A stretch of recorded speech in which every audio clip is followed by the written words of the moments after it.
안녕하세요. 대한민국 지역 분석과 실전 경매를 여행처럼 멘토 이영욱의 부동산 여행 시간이 왔습니다.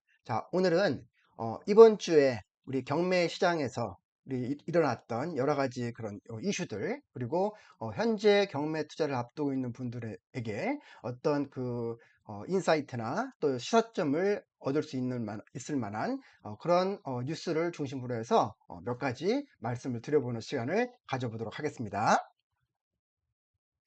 첫 번째 기사입니다. 아주경제 2023년 10월 22일 기사죠. 여기랑 조금만 멀어져도 매력이 떨어진다. 역 가까운 곳이 가격 방어를 잘하고 단기간 오른 집값, 단기간 빠질 가능성 있어 옥석 가리기가 필요하다. 이런 기사들이 좀 나와 있는데요. 지금 이제 경매 물건들이 좀 계속해서 늘고 있습니다. 2023년 말까지 심리가 좀 저조했다가 2023년 1월부터 심리가 조금씩 살아나면서 주요 중심 지역부터 조금 시세가 이제 살짝 반등을 한 모습들이 보이고는 있죠. 그리고 그게 좀 확대되어오고는 있다 보니까 우리 경매 시장에서도 우량 물건 같은 경우에는 입찰자가 좀 더 많이 지금 진입을 하고 있어요. 그런데 입지가 별로이거나 또는 현재 대체될 수 있는 물건들이 많이 있다거나 하게 되면 좀 떨어지게 되죠. 그래서 여러분들이 물건을 고르실 때 일단 입지부터 확인을 하셔야 될 거고, 그 다음에 그 입지에서 개발 호재나 교통 호재가 있으면 더 좋은 건 확실히 맞아요. 왜냐하면 실수요자들이 진입할 수 있는 시기가 당도하게 되니까. 더군다나 투자자 외부 수요들도 개발 호재, 교통 호재가 있으면 더 진입하게 되죠. 수요와 공급 입장에서 보면 당연히 수요가 붙게 되면 우리 공급보다 수요가 붙으니까 가격이 올라가겠죠. 그런데 미래 시점에 호재가 실현되는 거기 때문에 너무 오래된 그런 호재들은 조금 패스를 해두고 길다면 한 3, 4년 후 정도까지 내다보시면서 옥석 가리기를 하시는 게 좋을 것 같다는 생각이 많이 들어요. 지금 경매 물건들이 지금 많이 나오고 있습니다. 그 기사도 다시 한번 볼게요. 헤럴드 경제에서 나온 기사죠. 2023년 11월 1일자 기사인데, 수억 대출금 이자 내다 결국 망했어요. 집경매 눈덩이처럼 쌓인다. 이런 기사가 나와 있는데, 우리 경매 공부를 좀 아시는 분들, 경매를 좀 아시는 분들은 어쨌든 그 경매 소유자, 그 물건의 소유자가 빚을 못 갚은 겁니다. 그분이 담보를 잡고, 즉 우리가 뭐 아파트를 살 때 은행에서 담보 잡혀서 샀는데 원리금을 뭐 30년 상환, 40년 상환 하게 되는데 그걸 상환을 못 하다 보니까 원리금을 계속 못 갚다 보니까 이제 은행이 경매를 넣어버린 거잖아요. 그렇죠? 그래서 금리가 뭐 6%, 7% 하다 보니까 뭐 아파트는 물론이고 아파트 다세대, 오피스텔 또는 뭐 상가 뭐 많이 나온단 말이에요. 경매 물건들에. 그렇죠? 그러다 보니까 우리가 아까 첫 번째 기사에서도 말씀을 좀 드렸지만 우리 입장에서, 즉 경매 투자자 입장에서는 물건들이 이렇게 많이 풀리고 있네. 그렇죠? 왜? 채무 변제가 안 됐으니까. 물건이 많이 팔리고 있네. 그러면 이렇게 풀리고 있는 시장에서 지도 보면서, 지도와 친해지라고 말씀드렸죠. 지도 보면서 지금 현재의 실거주 가치와 또 앞으로의 우리 개발 호재, 교통 호재가 있는 지역들 이렇게 추린 다음에 본인이 가지고 있는 가용자금 또는 시드머니에서 가장 베스트인 거를 고르시면 되겠다. 지금 물건들이 많이 풀리고 있어요. 기사 조금만 더 볼까요? 10월 서울 빌라 경매 1268건으로 폭증했대요. 17년 만에 가장 많아라고 돼 있죠. 우리 작년 2022년 하반기에서 2023년 초까지 깡통 전세, 역전세에 거의 바람이 불었어요. 그렇죠? 최근에 뭐 수원이 어떻다, 뭐 동탄이 어떻다, 뭐 이런 얘기들도 많이 있었지만 빌라에 대한 그런 이슈, 두려움 때문에 입찰자도 줄고 또 빌라 매매도 많이 줄었죠. 그런데 유독 그 빌라 안에서는 정비 사업이 진행되는 빌라는 다른 세상이었습니다. 지금도 마찬가지고요. 그래서 우리 정비 사업에 보게 되면 일반 재개발도 있고 또는 단독주택 재건축도 있고 뭐 신속 통합계획이다, 모아타운이다 등등 많이 있는데 다 그 사업 방식이 다르고 기간도 다르고 그리고 동의 요건, 지정 요건도 다 다르게 되고 더 중요한 거는 우리가 실거주를 해야 되느냐 하지 않아도 되느냐, 이런 권리 산정 기준을 다 다르단 말이죠. 그렇죠? 그런 정비사업 이슈가 있는 빌라들은 여전히 지금 수요가 많이 들어가고 있어요. 그런데 일반 빌라들, 더군다나 매매 시세가 2억인데 뭐 전세 보증금이 1억 8천이야, 1억 9천이야, 이렇게 갭이 정말 작았던 그런 물건들도 많이 있거든요. 이런 물건들은 여러분 함부로 낙찰받는 거 아니라고 했습니다. 선순위 보증금이 들어가 있다면, 그리고 그분이 경매 낙찰이 누군가가 되었을 때 100% 자기 보증금을 챙겨 나갈 수 없다면 낙찰자가 고스란히 물어야 돼요.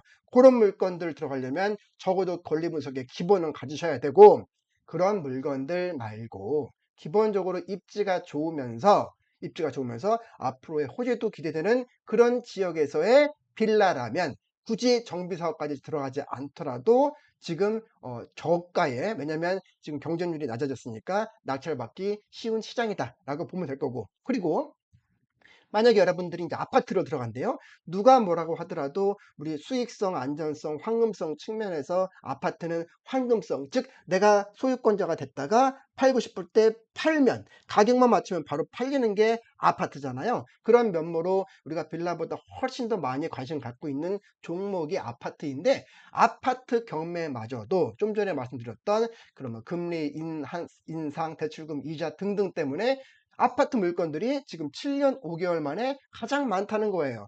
그러면 논리는 또 똑같습니다.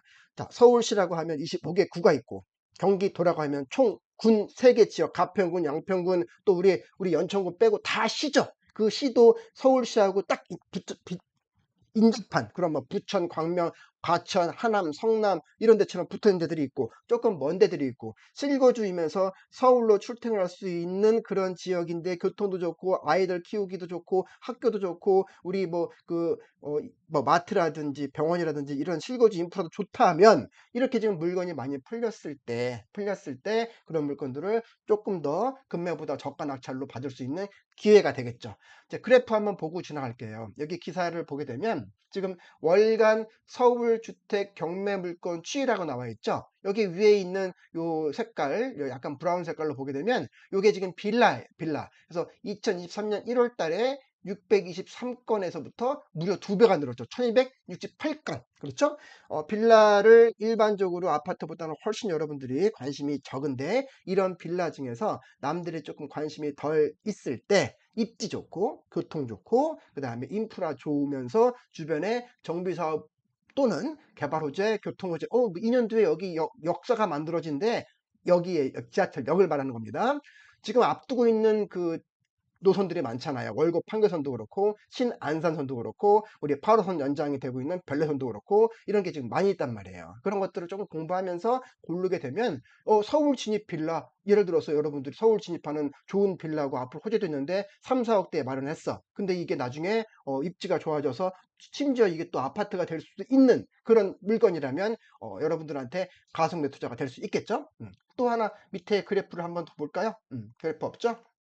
자, 이 그 넓게 지금 번지고 있는 그 아파트나 또는 빌라나 또는 심지어 오피스텔이나, 여러분들이 그런 관점에서 권리 분석하고 입지 분석하고 하셔서 들어가시면 좋을 것 같다는 얘기를 한번 팁을 하나 드렸었고, 이제 마지막 기사 한번 더 볼게요. 자, 우리 경매와 관련되어 있는 기사들을 주로 이렇게 모아서 여러분들한테 시사성 있는 정보를 좀 말씀을 드리려고 해요. 저는 주로 공인중개사 분들 실무 교육에서 우리 경매 투자 전문가 과정을 지금 계속 주로 강의를 하고 있는데, 여러분들이 우리 세입자 마칠 때 세입자들이 우리 전세보증 보험 들죠. 허그라고 해서, 허그 이렇게 안아주는 허그인 것 같아. 세입자들을 안아주는 거. 이게 하우징 어런 개런티라고 할 거예요. 주택 도시 보증공사. 자, 요거인데, 이 어떤 얘기냐면, 그 임차인들이 우리 소유자의 집에 임대차를 할 때, 만약에 이 소유자가 지금 겉은 멀쩡한데 만약에 내가 2년 정도 전세를 하고 나갈 때 이 소유자가 나한테 이 보증금을 반환을 못 해주면 어떡하지? 또 출발하는 거거든요. 그래서 예를 들어서 자기가 시세가 당시 3억 정도가 되는 어떤 그 아파트가 있었는데 여기에 내가 2억 보증금을 줬어요. 그러면 2년 뒤에 2억을 그 주인으로부터 고스란히 받아 나가야 되잖아요. 근데 사실은 집값이 떨어질 수도 있는 거고 전세가가 떨어질 수 있는 거죠. 그러면 이 집주인이 물론 뭐 남들은 그렇게 얘기할 수 있죠. 처음 급하면 집 팔아서 보증금 주면 될 거 아닙니까? 요렇게 하는 경우들도 있지만 집이 안 팔린다거나 집값이 떨어졌다거나 또는 집은 유지하고 싶은데 보증금을 못 준다거나 그 네 맘대로 법대로 해 봐. 이렇게 나올 경우에 임차인들이 곤란해진단 말이에요. 그래서 나의 전세 보증금을 제발 보증 좀 해 주세요. 즉 무슨 얘기야? 허그라는 기관이 있는데 주택도시보증공사가 있는데 만약에 집주인이 당신한테 보증금을 돌려주지 못한다면 내가 대신 너 임차인한테 보증금을 전액 환불해 줄게. 그러면 허그는 나중에 그 주택의 소유자한테 우리 전문 용어로 구상권이라고 그러죠. 그렇죠? 그 소유자한테 이제 그 허그는 받아내는 거예요. 일단은 임차인은 받아냈잖아, 허그로부터. 그래서 임차인들이 전세 보증 반환 보험을 드는 건데 이게 사실은 이슈가 많아요. 왜냐면 허그라는 기관이 그 매매 가치를 보고 전세입자의 보증금을 보고 이것들을 쭉 한번 그 전체적인 시뮬레이션 해본 다음에 빌려줘야 되는데 어떤 물건은 사실 담보 가치가 크지도 않은데 시세가 그 정도 갈 것도 아닌데 그냥 뭐 일반적으로 통용되는 탁상 우리 행정 또는 탁상 뭐라고 할까요? 감정 이런 걸 통해 가지고 아 시세가 그게 2억이야? 그럼 내 1억 8천 줄 수 있겠네 하고 전세 보증 반환 보험을 들어준단 말이에요. 나간단 말이에요. 이렇게 하다 보니까 나중에 허그가 그 돈을 다시 받으려면 제일 첫 번째는 그 집주인의 집을 경매로 시작해 버리는 거예요. 그럼 경매에 나오게 되죠. 그런데 우리가 경매라는 게 기간이 뭐 오늘 딱 신청해 가지고 바로 다음 달에 경매 법원에 딱 그 물건이 나오는 게 아니죠. 시간들이 1 년이 넘게 걸립니다. 경매 신청 채권자가 이제 뭐 허그가 된다 한 것뿐이지 중간에 뭐 집행관이 뭐 현황 조사를 한다, 감정 평가를 한다, 또 매각기일 지정을 한다, 배당 요구 종이를 한다. 그리고 쭉 지나가서 1년 넘게끔 지난 다음에 그마저도 시세와 비교했을 때 그 나와 있는 가격에 메리트가 있어야 일반 응찰자들이 응찰을 한단 말이에요. 1년 넘게 가는 동안에 세입자야 돈 받고 나갔지만 허그는 계속 못 사고 있죠. 그런데 시세가 빠졌어. 그쵸? 그럴 경우에는 허그가 그 돈을 못 건집니다. 그 내용에 대한 기사인데 이거 한번 볼게요. 주택도시보증공사 허그가 경매에 넘긴 주택 현황이라고 해서 허그가 지금 총 대위 변제 즉 먼저 세입자한테 돈을 주고 그 다음에 집주인의 집을 경매로 날리든 또는 경매로 날렸어도 그 나머지 그 보증금을 허그가 못 받게 된다면 소송을 통해서 나머지 잔액을 이 집주인한테 구상권 형태로 가져와야 되는데 총 갚아야 될 금액이 9,260억인데 회수된 게 1,680억밖에 안 된대요. 그렇죠? 왜? 시세가 빠졌으니까. 시세가 빠졌으니까. 그렇죠? 그리고 경매는 일반 시세보다도 낮게 낙찰되잖아요. 당연히 못 건져가는 거죠. 이런 이슈들이 많은 거예요. 그래서 허구의 경매 주택 지역별 현황에서 뭐 서울 같은 경우에 경매 2,100건인데 낙찰률 24% 해가지고 500건밖에 낙찰 안 됐습니다. 경기는 1,100건 나와서 200건, 한 20% 낙찰. 인천 760건 중에 약 10% 낙찰. 이렇게 지금 허그가 대위 변제를 통해서도 우리 그 구상권을 통해서도 대위 변제를 받지 못한다는 게 있어요. 여기서 한 가지만 좀 여러분들한테 특히 응찰자들한테 한번 이런 얘기는 해보고 싶어요. 자, 지금 현재 2억 정도의 그 감정이 되어 있는 어떤 빌라 하나가 있다고 그렇게 2억 정도 2억 정도의 빌라 감정인데 거기에 알고 봤더니 전세 보증금이 1억 9천만 원이에요. 1억 9천만 원. 그렇죠? 그러면 지금 1천만 원밖에 차이가 안 나죠. 그렇죠? 지금 현재 감정가가 1억 아니 감정가가 2억인데 보증금이 1억 9천이야. 근데 그게 선순위 임차인이에요. 그러면 1억 9천을 경매에 나왔을 때 임차인이 100% 배당을 받아가야 우리가 추가적으로 물 게 없어요. 근데 감정가는 예를 들어서 감정가가 지금 2억이라고 했는데 지금 이 시장별로 지금 빌라에 대한 인기가 시들면서 이 시세가 1억 8천으로 내렸대. 1억 8천으로 시세가 내려왔대. 그렇죠? 감정가는 8개월 전 시세다 보니까 그러면 지금 입찰 시점으로 지금 시세 1억 8천, 전세보증금 1억 9천. 오히려 1억 8천 시세인데 전세보증금 1억 9천이야. 낙찰을 아무도 안 받죠. 당연하죠. 왜? 1억 8천짜리를 내가 싸게 받으려고 1억 6천 정도로 받고 싶어. 근데 보증금이 1억 9천이라니까? 그러면 1억 6천에 받아도 3천만 원을 내가 세입자한테 줘야 돼요. 그죠? 아무도 안 받죠. 그러니까 1차, 2차, 3차, 4차 계속 유찰되는 거죠. 그러면 다 손해죠. 다 손해야. 임차인도 1억 9천 못 갚아하니까 손해고, 그쵸? 그리고 또 매도 그 소유자도 어차피 집 날라가니까 손해고, 허그는 경매로 신청을 해서 경매로 자기가 최대한 많이 건져가야 되는데 또 손해죠. 만약에 좀 전에 얘기했던 1억 9천 임차인이 예전에 주택도시보증공사에서 이 전세보증금 반환 보증을 받았어요. 그러면 허그가 임차인한테 1억 9천을 줬겠죠. 그쵸? 그러면 임차인은 자기가 다 받았네. 그 지위를, 즉 임차인의 지위를 허그가 갖고 있죠. 근데 허그의 이제 선순위 임대차 보증금이 1억 9천이죠.